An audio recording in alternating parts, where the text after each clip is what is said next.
Hello, welcome back to my kitchen.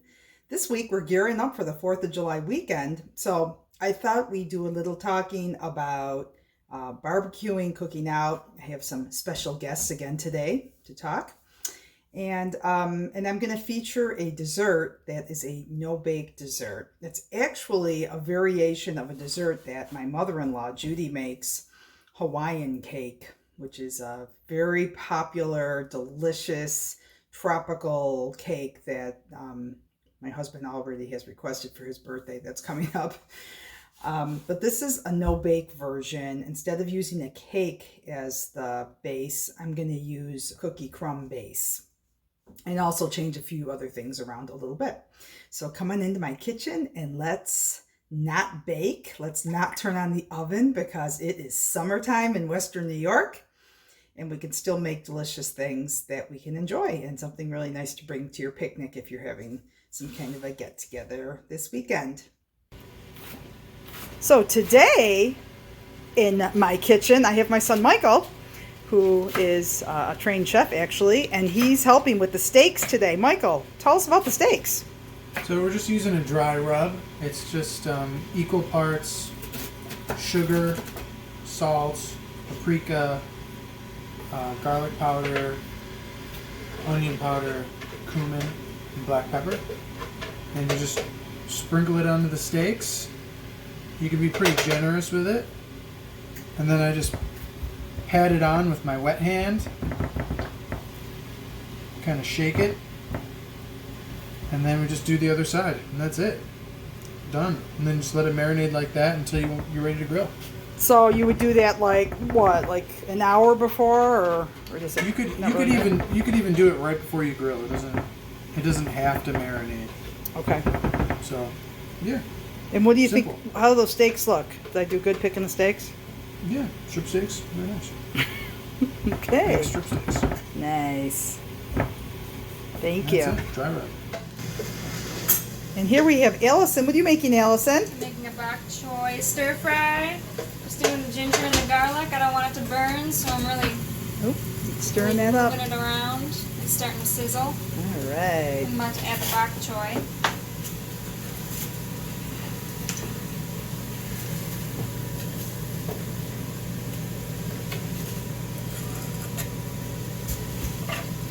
Nice. And just let that steam. So what are you doing to those mushrooms? I'm wiping the dirt off. You don't want to wash them with water because they'll get all soggy and they'll absorb the moisture. Ah, But you can just pat the dirt off of it. okay. That's a good tip. And thanks to my guest chefs. I love it when they walk in the door and say, "What can I do?" for giving us those great tips on grilling.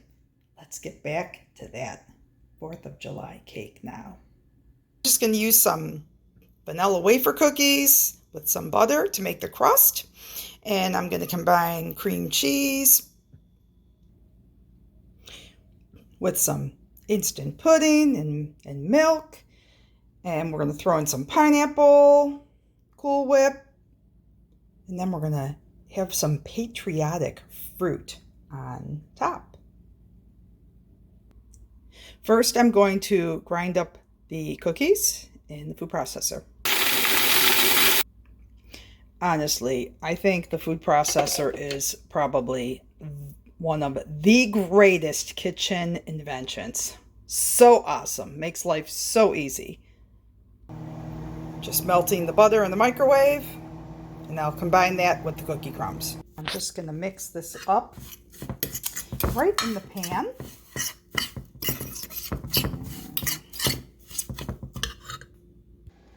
So as I was doing this, I got the brilliant idea to add some nuts to this crust.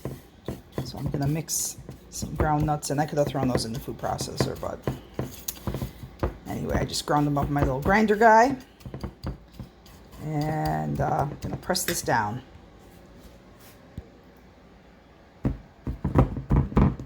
Just press that into the pan. Meanwhile, I washed off my fruit. Letting it dry over here. Gonna make the creamy topping. Cream cheese first Whip that up. Now I'm going to add the pudding in the milk. 2 packages of pudding mix. Make sure that's instant pudding mix, of course. I used vanilla, but you could use other flavors that might make it interesting. Coconut or maybe a lemon pudding would be kind of fun with this tropical thing. Now I'm going to add the milk, and I'm using half as much milk. Normally you put 2 cups of milk for each package, but we're doing 2 cups total. I added half the milk, and now I'm going to add the other half once it's a little bit thicker. And I'm going to scrape the sides too to get all the cream cheese that sticks to the sides of the food processor. And you're going to end up with this nice, thick, creamy pudding. We'll spread that on the crust. Just going to carefully spread this. So this is the trickiest part, spreading it without picking up the crust. And carefully spread it. You just got to be patient and just really carefully spread it, because it's easy for the crust to come up, for the pudding, because it's very sticky to pick up pieces of the crust. So you got to just very gingerly spread it. Take your time. And that's good enough. That took me about 5 minutes to do, so really take your time. Meanwhile, I'm draining the pineapple, crushed pineapple, and I'm going to layer that on top of the pudding mixture.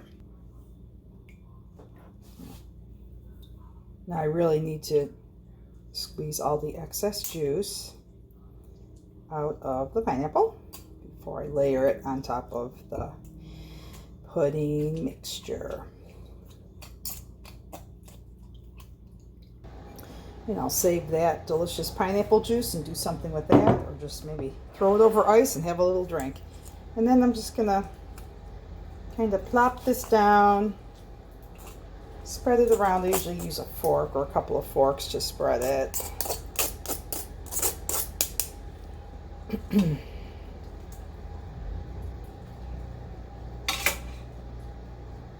doesn't have to be perfect. I'm really into non-perfection, if you must know. Ooh, it smells good. It smells pineapple-y. All right.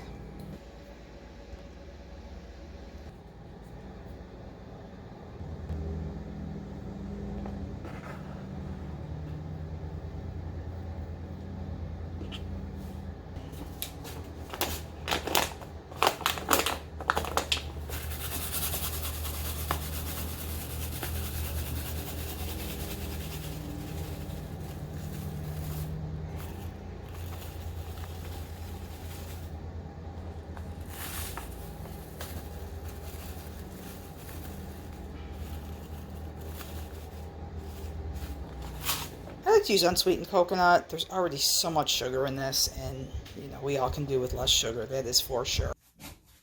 Okay, now comes the fun part. I'm going to get my berries, blueberries and strawberries. I'm just going to slice them up into little slices. Carefully with a sharp knife. Little slices like this, and then I'm going to lay them on the cake in a decorative fashion. And some of the little pieces I'm going to leave behind because I want to have them be sort of uniform. So I'll try to get berries of the same size. I really like doing this with raspberries because raspberries are smaller and you can make a cooler design, but strawberries are delicious too. Just keep slicing through these and laying them on the cake. I will show you what it all looks like in just a moment. And there you have it. Hawaiian cake done no-bake style with a few adaptations. And you have a lovely dessert ready for the 4th of July. Da da da da da da da da da da da da da da da da. Happy 4th of July. Be safe. And we'll see you next week. Back in the kitchen cooking with your librarian. Or better yet, hope to see you sometime at the Central Library. Of course, I'll look a little bit different. I'll have my mask on. But looking forward to seeing you. Stay safe.